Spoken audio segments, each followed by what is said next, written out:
Hello students, welcome back. Today we are again going to continue our chapter rights in the Indian Constitution. अभी तक जो हमारे last lectures थे उनमें हमने डिस्कस किया था regarding different fundamental rights, why they are necessary. आज का जो लेक्चर है उसमें हम बात करेंगे नेशनल ह्यूमन राइट कमीशन। अब ये नेशनल ह्यूमन राइट कमीशन क्या है? नेशनल ह्यूमन राइट कमीशन भी एक तरह से एक ऐसी एजेंसी है, एक ऐसी ऑर्गेनाइजेशन है जो ह्यूमन राइट्स को प्रोटेक्ट करती है, राइट। अब ये क्या है, इसके बारे में हम डिटेल में पढ़े। इससे पहले मैं सिर्फ आपसे एक रिक्वेस्ट करना चाहूँगी कि अगर आपको ये लेक्चर्स अच्छे से समझ में आ रही हैं तो don't forget to like, share and subscribe. अब क्या है कि जो हमारे कॉन्स्टिट्यूशन ने हमें फंडामेंटल राइट्स दिए हैं, लेकिन केवल the real test of the rights given by any constitution is in their actual implementation. कि केवल राइट्स को लिख देना, कागजों में लिख देने से वो फंडामेंटल राइट्स जो है वो उतने इंपॉर्टेंट नहीं होते हैं। वो कब फायदेमंद होते हैं, कब उनका जो है लोगों को बेनिफिट मिलता है, जब वो वाकई ही उनको इम्प्लीमेंट किया जाता है, राइट। तो ये जो इम्प्लीमेंटेशन है, हमने पिछले लेक्चर में जो डिस्कस किया था regarding the right to constitutional remedies, right. अब कॉन्स्टिट्यूशनल रेमेडीज में भी हमने क्या बात की थी कि कॉन्स्टिट्यूशनल रेमेडीज एक तरह से प्रोटेक्शन का काम करता है कि कोई भी हमारे फंडामेंटल राइट्स को वायलेट करता है तो हम किस तरीके से थ्रू जुडिशरी हम अपने राइट्स को दोबारा से रिस्टोर करवा सकते हैं। अब इसी तरीके से जो ह्यूमन राइट कमीशन है ये भी एक तरीके से ह्यूमन के जो फंडामेंटल राइट्स है उनको प्रोटेक्ट करने का काम करता है। अब हुआ क्या था कि पहले जो था ह्यूमन राइट कमीशन से पहले, काफ़ी पहले इंडिपेंडेंट इंस्टीट्यूशंस बनी थी। उन independent institutions like people's union for civil liberty, जिसको PUCL के नाम से जाना जाता है, और people union for democratic right, जिसको PUDR के नाम से जाना जाता है। अब ये जो इंस्टीट्यूशन थी ये क्या काम कर रही थी? These institution have been working as watch dog against the violation of rights. कि किसी भी व्यक्ति का अगर कोई राइट, फंडामेंटल राइट कोई वायलेट होता था तो उनको प्रोटेक्शन दिलवाने का काम कौन करती थी? ये इंस्टीट्यूशंस, राइट। जैसे कि हमने कॉन्स्टिट्यूशनल रेमेडीज की बात की थी तो उसमें हमने बात की थी कि फंडामेंटल राइट्स के अलावा कॉन्स्टिट्यूशनल रेमेडीज में जो रिट्स सुप्रीम कोर्ट इशू करता है उनके अलावा हमारे पास बहुत सारी और भी ऑर्गेनाइजेशंस है जो कि लोगों के जो फंडामेंटल राइट्स हैं उनको सेव करती है, उनको प्रोटेक्ट करती है। इसी तरीके से ये इंस्टीट्यूशंस भी क्या थी? ये भी फंडामेंटल लोगों के फंडामेंटल राइट्स के लिए आवाज उठाती थी, राइट। अब इन सब को देखते हुए गवर्नमेंट ने ये देखा कि जब ये इंडिपेंडेंट इंस्टीट्यूशन इतना इंपॉर्टेंट रोल प्ले कर रही हैं तो क्यों ना लोगों के फंडामेंटल राइट को सेव करने के लिए, लोगों के फंडामेंटल राइट को और ज़्यादा प्रोटेक्शन देने के लिए एक गवर्नमेंट इंस्टीट्यूशन एस्टैब्लिश की जाए, राइट। तो उसके लिए गवर्नमेंट ने establish in 1993 an institution national human right commission. तो उस समय 1993 में गवर्नमेंट ने नेशनल ह्यूमन राइट कमीशन को एस्टैब्लिश किया। यहाँ आपका 1 मार्क क्वेश्चन आ सकता है कि नेशनल ह्यूमन राइट कमीशन कब एस्टैब्लिश हुआ? क्लियर? अब सॉरी, अब ये तो बात हो गई जनरल की ह्यूमन राइट कमीशन क्या है, किस तरीके से ये बनाया गया। अब बात आती है कि ह्यूमन राइट कमीशन, हम कोई भी कमीशन की बात करते हैं, जैसे चाहे हम नीति आयोग पढ़ते हैं या कुछ भी पढ़ते हैं तो उसमें हम बात करते हैं कि वो आयोग, वो इंस्टीट्यूशन या कोई भी जो है उनकी कॉम्पोजिशन क्या है, कौन कौन लोग हैं जो उसके मेंबर होते हैं, वो क्या काम करते हैं, किस तरीके से उसको इम्प्लीमेंट किया जाता है, क्या उस ऑर्गेनाइजेशन की कुछ लिमिटेशंस भी हैं, उन्होंने अभी तक क्या क्या अचीव किया है। तो वही सारी चीज़ें हम बात करेंगे ह्यूमन राइट कमीशन के बारे में। अब ह्यूमन राइट कमीशन 1993 में एस्टैब्लिश हुआ। अब इसकी कॉम्पोजिशन क्या है, क्योंकि आपके एग्जाम में 2 मार्क्स या 1 मार्क में जो क्वेश्चन आता है वो अलग अलग आता है। इसकी कॉम्पोजिशन पर आ सकता है, फंक्शंस पर आ सकता है, लिमिटेशंस पर आ सकता है, अचीवमेंट्स पर आ सकता है, राइट। और ओवरऑल अगर 5 मार्क्स में क्वेश्चन आता है या लॉन्ग क्वेश्चन आता है तो वो क्या होगा? Complete note on human right commission. अब कॉम्पोजिशन में क्या है, कौन से लोग हैं जो इसके मेंबर होते हैं? Farmer chief justice of the supreme court of India. जहां वर्ड फॉर्मर लग गया, इसका मतलब, फॉर्मर का मतलब क्या है कि वो व्यक्ति कभी पहले सुप्रीम कोर्ट का चीफ जस्टिस था, अब नहीं है, रिटायर हो चुका है, राइट।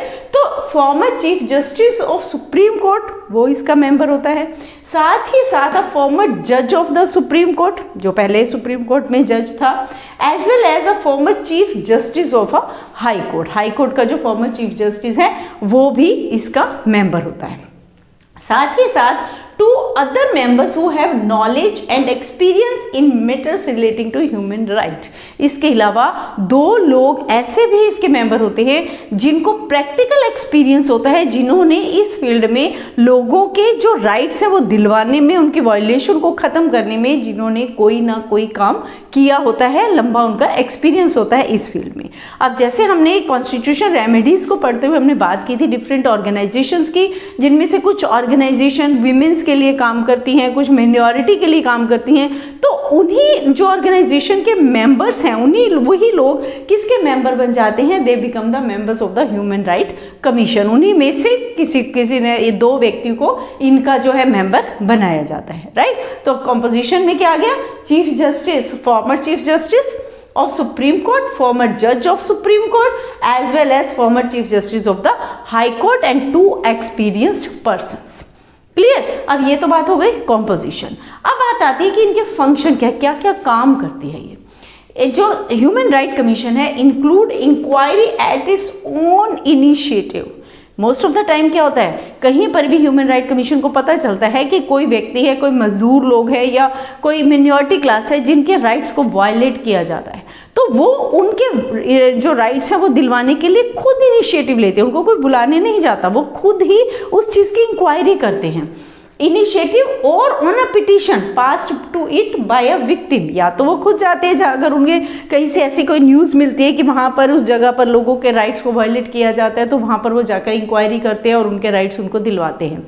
नहीं तो अगर कोई व्यक्ति, मान लीजिए कोई गरीब व्यक्ति है, वो सुप्रीम कोर्ट वगैरह नहीं जा सकता, उसके पास इतना पैसा नहीं है, तो वो कहाँ पहुँचेगा, उसको मालूम पड़ा कि एक ह्यूमन राइट कमीशन है, तो वो उनके पास जाता है। तो फिर उसके अप्रोच करने पर फिर जो ह्यूमन राइट कमीशन है वो किसके लिए काम करता है, उस व्यक्ति ने जो पिटीशन डाली होती है, उस व्यक्ति ने जो अपनी बात बताई होती है, उसके आधार पर उसकी इंक्वायरी करता है और फिर उस विक्टिम को, उस विक्टिम कौन है जिसका जो राइट है वो वायलेट हुआ है, उसे उसके राइट्स को जो है रिस्टोर करवाता है, राइट। एंड इसके साथ साथ या फिर जो ह्यूमन राइट कमीशन का एक काम तो ये हो गया, दूसरा काम visit to jail to study the condition of the inmates. Inmates मतलब जो वहाँ पर रह रहे हैं, जो अपराधी हैं, वो ये लोग जेल में विजिट भी करते हैं। अब जेल में विजिट वो सिर्फ इंजॉयमेंट के लिए नहीं करते हैं, वो जेल में जाकर ये देखते हैं कि जो लोग, जो कैदी वहाँ पर हैं, जो वहाँ सज़ा भुगत रहे हैं, वो लोग, उनकी जो कंडीशन है वो क्या है, क्या उन्हें प्रॉपर खाना मिल रहा है, क्या उनको प्रॉपर लॉ के अकॉर्डिंग उनके साथ ट्रीटमेंट किया जा रहा है, ऐसा तो नहीं कि किसी का राइट वहाँ पर वायलेट हो रहा है, राइट। तो उस चीज़ को स्टडी करते हैं। साथ ही साथ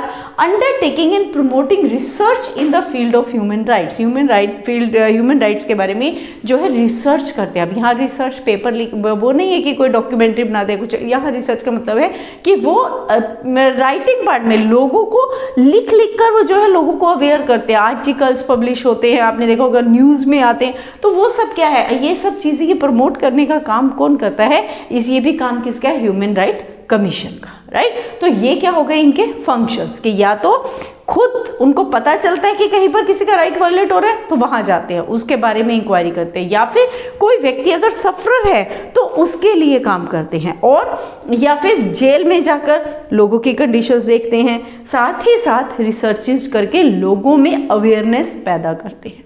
इज इट क्लियर? तो ये क्या थे, these were the functions of the human right commission. अब है कि ह्यूमन राइट कमीशन की अचीवमेंट्स क्या है। हमने कॉम्पोजिशन के बारे में बात की, हमने वर्किंग के बारे में बात की है, अब हम बात करेंगे इसकी अचीवमेंट्स की, अभी तक इसने क्या क्या अचीव किया है। The commission services complaints in thousands every year. हर साल इस कमीशन के पास थाउजेंड्स ऑफ कंप्लेंट्स हैं वो जो रजिस्टर्ड होती हैं, लेकिन इनका जो सबसे मोस्ट सिग्निफिकेंट इंटरवेंशन, अब तक के इनके जितने भी काम हैं उनमें सबसे ज़्यादा मोस्ट सिग्निफिकेंट इंटरवेंशन है वो किस काम में है, has been on disappearing youth in Punjab. जब पंजाब में राइट्स हुए थे, 84 के राइट्स हुए थे, तो उस समय में पुलिस को फ्री हैंड कर दिया गया था।